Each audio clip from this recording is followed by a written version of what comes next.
Greetings and salutations, your average rider here. Let's install the R&G Aero LED Indicators.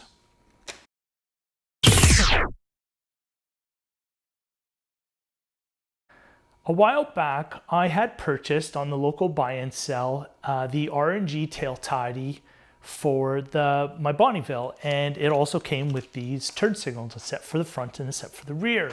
Now I didn't want to put these on the Bonneville as I am happy with the indicators that I currently have on it, but I thought these would look really good on my Honda.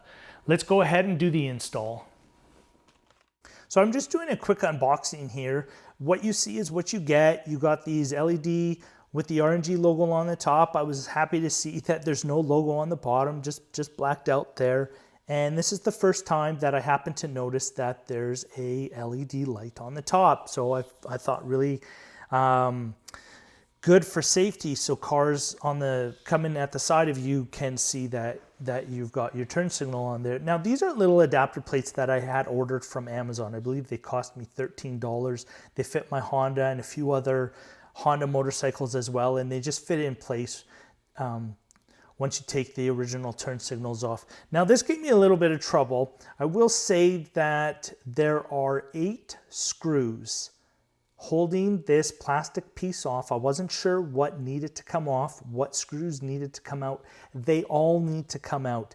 Take all 8 screws off, not including the 2 for the turn signals, and then it's just clipped in place. Once you get that, you're golden. And then all the wiring for the turn signals, the license plate light, and the brake light are all exposed. Now my intention here was to find these pins, these clip-in pins that would fit the factory clip, and I wouldn't have to cut the original turn signal cables, but I ended up doing it. I just did a quick measure where I wanted to put things and just use some bullet connectors.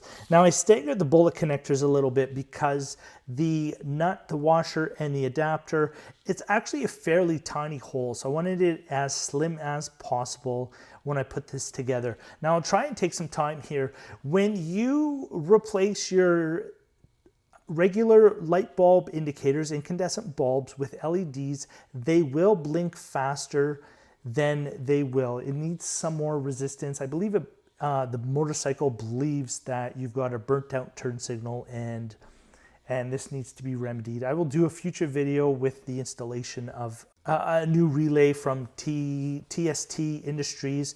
So I went to Home Depot and I found some washers, and the washers with the adapter plates put the nut on, which then sandwiches against the fender and holds these turn signals very snug in place. And then I just used a little bit of blue Loctite. And now I just wanted to use some electrical tape to clean this up. I doubled up on the electrical tape. So here now, this took some patience, but you will get it without having to take anything off the bike.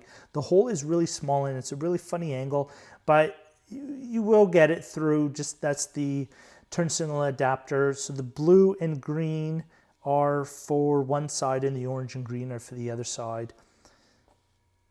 And then I just cleaned it up a little bit with a few zip ties and called it a day, just to get them out of the way. So now here I am, just clip this back in place. This is the cover, obviously, for the fender, the rear fender that hides the wires. As I mentioned earlier, there are 8 screws here. Get them all in place. I believe there's 6 on the top and 2 at the bottom, and there you can see I just snapped it in place as well. And that's it to it. So I did have to use a flashlight. I just grabbed my phone, the LED light on my phone, and shined it up here just so I could see exactly where it needed to go. And there you can see as well the R&G. I put that logo to the bottom as I had mentioned previously. So now I am testing the turn signals. So here's with the 4-way flashers. This is how fast they should blink, and you can see how bright they are. I really like this. Thanks so much for watching. Please like and subscribe, and we'll see you in the next one.